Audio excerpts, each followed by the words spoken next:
یہی ہاتھ ہونے کا کمال کیا ہے؟ وہ زبان سے بولتا ہے, ہاتھ اٹھاتا ہے, رب اس کی دعا کو رد نہیں کرتا. اسی لیے تو حدیث میں آیا رب اشس اکبر ذی تمرین لا یوبؤ بہ لو اقسم علی اللہ لا ابرہ. فرمایا اللہ کے کچھ ایسے سادہ مزاج بندے بھی ہوتے ہیں جو پرانا لباس پہنے ہیں, زمانہ کہتا ہے یار یہ تو مجنون اور پاگل لگ رہے ہیں, مگر ان کا کمال یہ ہے اگر اپنے ہاتھوں کو رب کی بارگاہ میں اٹھا کے قسم کھا لیتے ہیں اللہ رد نہیں فرماتا, قسموں کو پورا کر دیا کرے. سبحان اللہ سبحان اللہ. حضرت علی کا دور کس کا؟ مولا کائنات رضی اللہ تعالیٰ عنہ کا دور. حضرت علی کے دور میں ایک کالا کلوٹا غلام آیا. لوگوں نے کہا حضور اس نے چوری کی ہے. حضرت علی نے کہا چوری کی ہے تو نے؟ کہنے لگا جی حضور جھوٹ نہیں بولوں گا, چوری کی ہے. حضرت علی نے فرمایا اس کا ہاتھ کاٹو, قرآن کا فیصلہ ہے. کٹا ہوا ہاتھ لے کر کے وہ جا رہا تھا, خون ٹپک رہا تھا. توجہ کرنا, ولی کی بارگاہ کتنی پاکیزہ ہوتی ہے. میں تو ولی نہیں ولی کر قاسم ولایت شہنشاہ ولایت مولا کائنات کی بات کر رہا ہوں. کٹا ہوا ہاتھ لے کر علی کی بارگاہ سے راستے میں جا رہا تھا. حضرت سلمان فارسی سے ملاقات ہو گئی اور ابن کرا سے ملاقات ہوئی. انہوں نے پوچھا کس نے کاٹا تیرا ہاتھ؟ بھائی سیدھا سا جواب دیتا. کیا جواب دیتا؟ سیدھا سا جواب دیتا میرا ہاتھ علی نے کاٹ دیا ہے, لیکن یہ نہیں بولا. کہنے لگا یا امیر المومنین یا سب المسلمین ختن الرسول زوج البتول, کہا پوچھنا چاہتے ہو میرا ہاتھ کس نے کاٹا ہے؟ میرا ہاتھ ایمان والوں کے امیر نے کاٹا ہے, مسلمانوں کے بادشاہ نے کاٹا ہے, مصطفیٰ کریم کے داماد نے کاٹا ہے, فاطمہ الزہرا کے شوہر نے کاٹا ہے. علی نام نہیں لیا. میں نے کہا ایک جملہ ایک نصیحت کر جاؤں اگر آپ توجہ اجازت فرمائیں. اجازت دے تو کروں. حضرت علی رضی اللہ تعالی عنہ کی جب 4 تعریفیں کی تو سلمان فارسی ابن کرا نے پوچھا علی نے تیرا ہاتھ کاٹ دیا تو علی کی تعریف پر تعریف کر رہا ہے؟ اس نے جواب دیا تھا کہ علی نے مجھے دنیا میں سزا دے کے غلط نہیں کیا, دنیا کی سزا دے کے جہنم کی آگ سے بچا لیا. اگر یہ جملہ سمجھ گئے تو شہزاد کی پچھلی گفتگو کو ذہن میں لاؤ. میں وہابی کے رد میں اس لیے بول رہا ہوں تاکہ سنی بچ کے رہے, اور اسی لیے نشر جو لگاتا ہے وہ دشمن نہیں ہوتا. میں سمجھانا چاہ رہا ہوں تاکہ ان دشمنوں سے بچ کے رہو گے تو ایمان قبر میں لے کر کے جاؤ گے اور یہی کہتے جاؤ گے لحد میں عشق رخ کا داغ لے کے چلے, اندھیری رات سنی تھی چراغ لے کے چلے. وہ چراغ عشق رسول کا ہے. حضرت علی کی تعریف پر تعریف کی. سلمان فارسی دوڑے دوڑے علی کی بارگاہ میں گئے اور جا کر کے کہا علی تمہاری بڑی تعریف کر رہا ہے, تم نے تو اس کا ہاتھ کاٹ دیا ہے. حضرت علی کی رحمت جوش میں آتی ہے. فرمایا غلام کو بلا کر لاؤ. جیسے ہی لایا گیا پنجہ آپ کے پاس رکھا تھا, آپ نے اس کے ہاتھ سے پنجہ ملایا اور ملانے کے بعد کپڑا ڈال دیا. اب رب کی بارگاہ میں دعا کر رہے ہیں. الفاظ تو محفوظ نہیں ہے لیکن گویا زبان حال سے کہہ رہے تھے اے میرے مولا میں نے اس کا ہاتھ کاٹ دیا ہے. ہاتھ کاٹا ہے یہ شریعت کا تقاضا تھا, یہ میری تعریف کر رہا ہے, یہ محبت کا تقاضا ہے. مولا شریعت کا تقاضا پورا ہو گیا, ہاتھ کٹ گیا ہے, اب محبت کا تقاضا باقی ہے. علی دعا کر ہی رہے تھے, غیب سے آواز آتی ہے علی کپڑا ہٹاؤ تو صحیح. ایسے ہی کپڑا ہٹایا, کیا دیکھتے ہاتھ کٹا ہوا نہیں ہے, ہاتھ جڑ گیا ہے. اس لیے کہ زبان تو علی کی ہے لیکن بولنے کی طاقت خدا کی تھی. اللہ رب العزت نے ہاتھ کو جوڑ دیا ہے. پتہ یہ چلا ولی کی بارگاہ سے جڑو تو صحیح, شریعت کا تقاضا بھی پورا کر دیا جائے گا, محبت کا تقاضا بھی پورا. واہ کیا کہنے مفتی صاحب, ماشاء اللہ.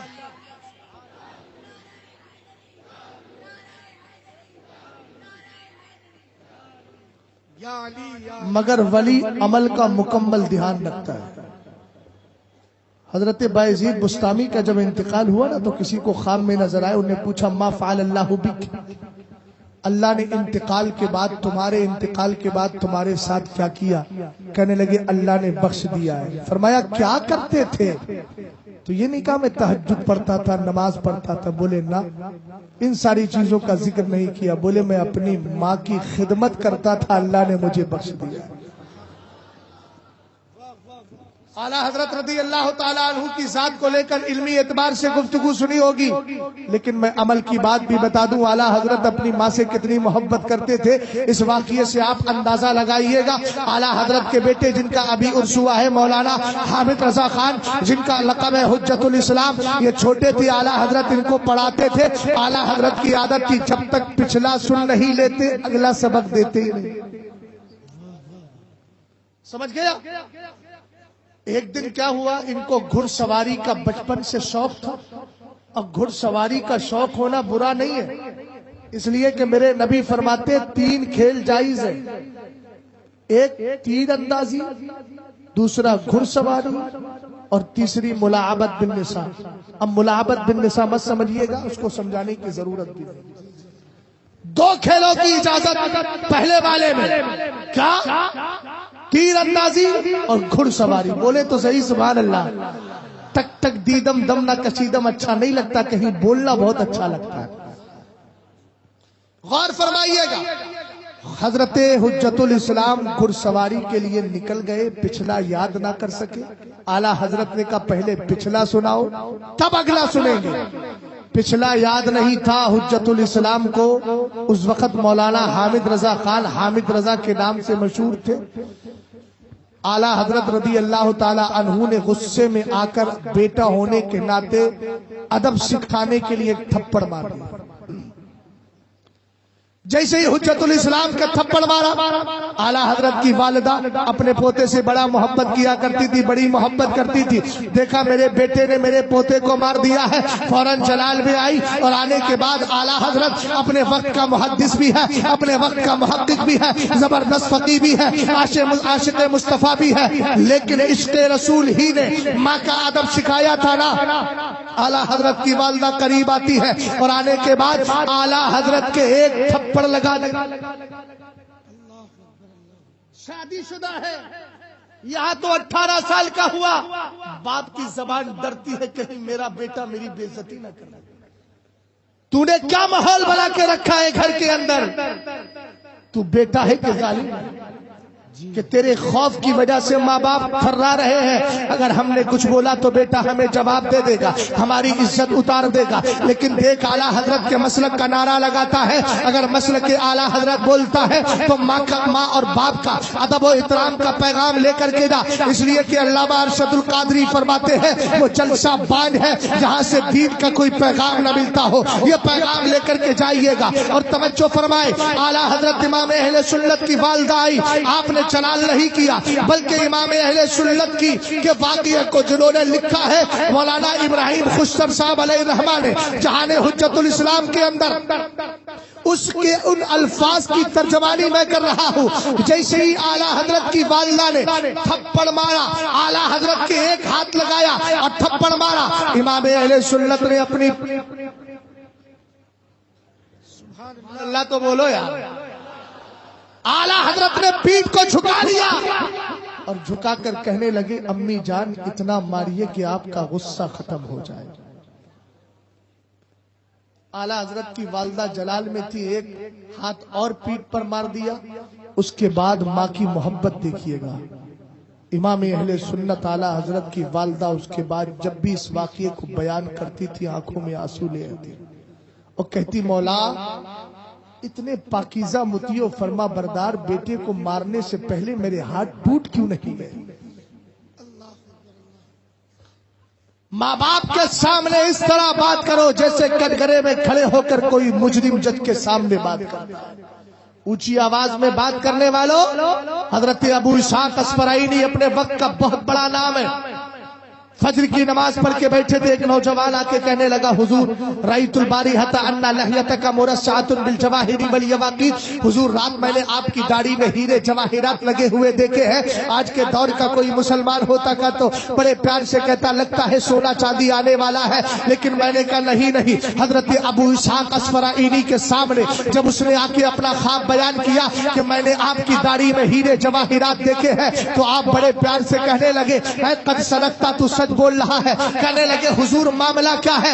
ذرا ماں کا وقار سمجھیے گا. کہا کہ معاملہ یہ ہے مسحت لحیتی قبل مسحت لحیتی تحت قدم امی قبل ان نمت وهذا من ذاک. فرمایا جب میں رات کو آیا تھا میری امی جان نے پیروں کو پھیلا لیا تھا, میری ماں سو رہی تھی, میں نے قریب لے آ کر اپنے ماں کے قدموں کو چوم لیا ہے. ہم جیسے غلام آ جائے ہاتھ چومنے والوں کبھی باپ کے ہاتھ بھی چوم لیا کرو, پیروں کے قدموں پہ گرنے والوں کبھی ماں کے قدموں کو بھی چوم لیا کرو. اللہ نے بڑے مقدس قدم رکھے ہیں ماں کے. رسول کریم علیہ السلام کا سچا عاشق ابو اسحاق اسفرائینی فرماتے ہیں رات کو جب میں سونے گیا نا تو میں نے ماں کے قدموں کو پھیلا ہوا دیکھا. میں نے جا کے ماں کے قدموں کو چوم لیا. کہا یہ کچھ اور نہیں ہے, یہ داڑھی میں ہیرے جواہرات جو دیکھ رہا ہے یہ رات ماں کے قدموں کو چومنے کی برکت اللہ مجھے عطا فرمائے.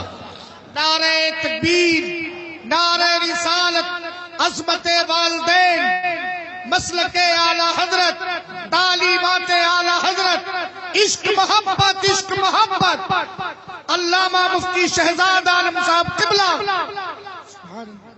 بس ایک پیغام اور سن لیجیے جس کی طرف لوگوں کی توجہ دن بدن گھٹتی جا رہی ہے, چونکہ ہر آدمی سوچ رہا ہے کہ میں مالدار ہو جاؤں.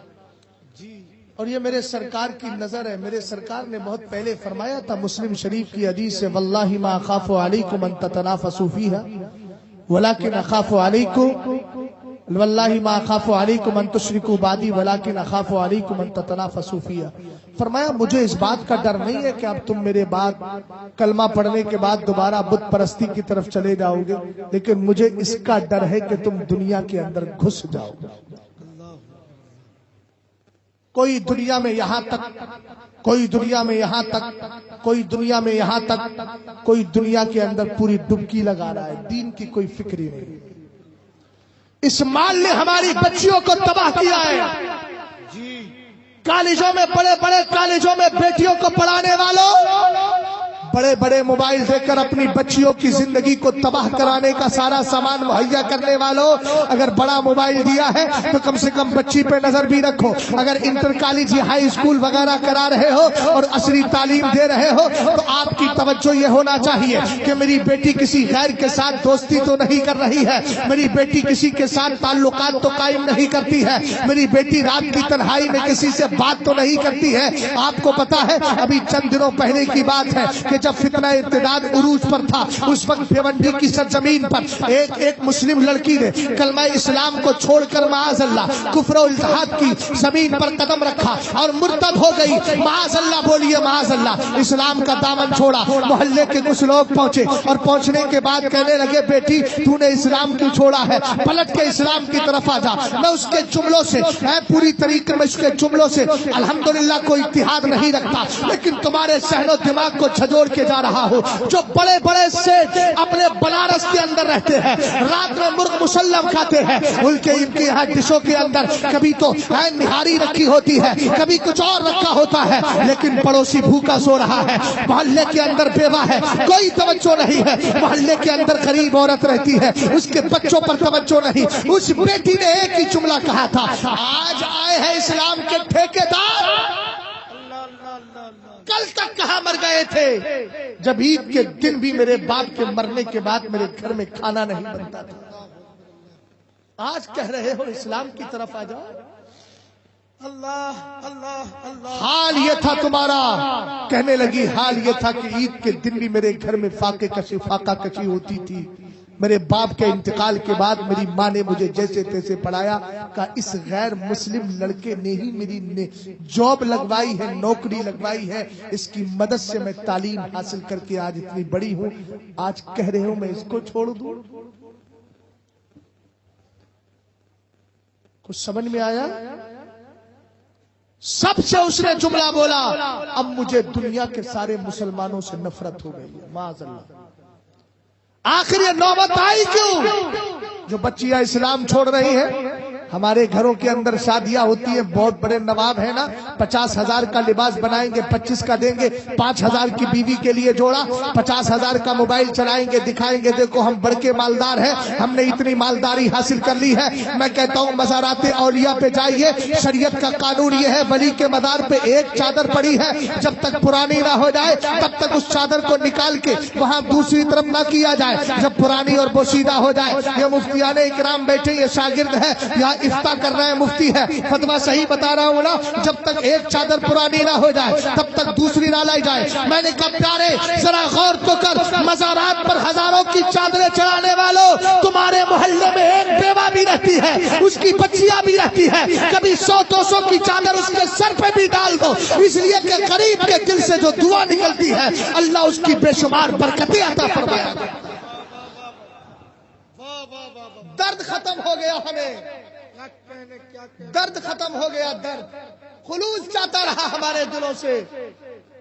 ہم نے نام و نمود کو آگے بڑھایا ہے، لیکن کاش ہم اس مشن کو سامنے رکھیں۔ کوئی بچی اگر کالج میں پڑھتی ہے، خدا نخواستہ اس کی آنکھیں دوچار ہو گئیں، ذمہ داری ہے کہ اس بچی کے گھر والوں کو جا کے سمجھاؤ۔ مشن بہت زیادہ تیزی سے بدلتا جا رہا ہے، خدا نہ کرے کہ بچیاں ہمارے گھروں میں پیدا ہوئی ہوں، ان کی کوکھ سے اسلام کا کلمہ پڑھنے والا پیدا نہ ہو، اللہ نہ کرے ایسا ہو۔ لیکن حالات ادھر جا رہے ہیں۔ ہندوستان کا سروے کیجئے، 5 لاکھ سے زائد اب تک بچیاں اسلام چھوڑ کر کفر کی دہلیز پر قدم رکھ چکی ہیں۔ کون ذمہ دار ہے؟ اپنے جلسوں کا سسٹم بھی درست کیجئے، اصلاحی گفتگو ہو، عقائد پر بھی گفتگو ہو، اعمال پہ بھی گفتگو ہو، ادھر ادھر کی باتیں قطعاً نہیں ہونا چاہیے۔ پیسہ خرچ کرتے ہو تو آج کے بعد یہ پیغام بلائیے، مجھے اس کا شوق نہیں کہ بلائے نہ بلائے، اللہ نے جہاں روزی رکھی ہے وہاں جاؤں گا، لیکن ایک چیز آپ کو بتا کے جا رہا ہوں، کمیٹی والوں اگلے سال سے جلسہ کراؤ، اس میں اگر نام پڑے ہو تو نیچے عنوان اور ٹاپک بھی لکھا ہو کہ مولوی صاحب اس پر آپ کی تقریر ہونا ہے۔ اگر 2 مولوی بلا رہے ہو، 2 عالم بلا رہے ہو، ایک سے کہو عقیدے پر بات کیجیے، دوسرے سے کہو اعمال پہ بات کیجیے۔ اصلاح معاشرہ کے نام پر جو صلح کلیت بھی اندر گھستی چلی جا رہی ہے، اس کو بھی نہیں آنے دینا ہے، اس لیے کہ آپ جانتے ہیں اگر کافر اللہ رب العزت کو چھوڑ کر اوروں کی پوجا کرتا ہے تو اس کو بھی نجاست کہا گیا۔ انما یا ایھا الذین آمنوا انما المشرکون نجس، قرآن کہتا ہے مشرکین ناپاک ہے۔ یہ ناپاکی جسم کی گندگی کی بنیاد پر نہیں، کفر کی بنیاد پر ہے۔ اگر یہ کفر کسی مشرک کے اندر پایا جائے تب بھی ناپاک ہوگا، اور کسی گستاخ کے دل میں پایا جائے تب بھی ناپاک۔ اور اپنی بیٹیوں کو بچپن سے دین سکھائیے، دین۔ ہوم ٹیچر کے نام پہ ہزاروں خرچ کرنے والوں سنو، اپنے بیٹوں اور بیٹیوں کے لیے مسجدوں کے اماموں کو زیادہ نہ ہو تو 500 روپے لے کر ٹیوشن لگا کر ان سے کہیے نبی کا عشق ہماری بچیوں کو سکھائے۔ نابالغ ہے تو، بالغ ہو جائے تو عالمہ لڑکیوں کو تلاش کر کے ان سے تعلیم دلوائیے۔ اپنے بچوں کو کہیے کہ عالموں سے دوستی کریں، اس لیے کہ جس کے پاس عالم کی دوستی ہوتی ہے، سنی شعور عقیدہ مسلک کے وفادار کی، تو صحبت کا اثر ہوتا ہے، ایمان جانے سے بچ جائے گا۔ اور کیسی تبلیغ دینا ہے، ایک واقعہ سنا کر گفتگو کو ختم کرتا ہوں۔ بچیوں کو دین کی تبلیغ کرو گے نا، اچھا پیغام دو گے تو اگر تمہارا قدم کبھی بہکنے والا ہوگا تو بچی کہے گی ابا ایسا نہ کرو، مصطفیٰ کی شریعت اس کے خلاف بول رہی ہے۔ حضور علیہ السلام کے دور میں ایک صحابی علامہ جلیبیب، غریب صحابی ہے، غریب صحابی، نماز پڑھ کے مسجد میں رک جاتے ہیں۔ آج تو تصور ہی ختم ہو گیا نا، کل تک صحابہ، نوجوان صحابہ کی عادت تھی مسجدوں میں سویا کرتے، آج تو مسجدوں میں پورا ہفتہ ہو جاتا ہے، جمعے کے دن بھی یہ کہتا ہے کہ حضرت نہایا ہی نہیں ہو۔ میں نے کہا کب تک ناپاک گھومتا رہے گا؟ سرکار تو یہ فرما رہے ہیں ان المومن لا ینجس، ایمان والا ناپاک ہوتا نہیں، تو زبردستی ناپاکی کو اپنے اوپر تھوپ کر کے چل رہا ہے۔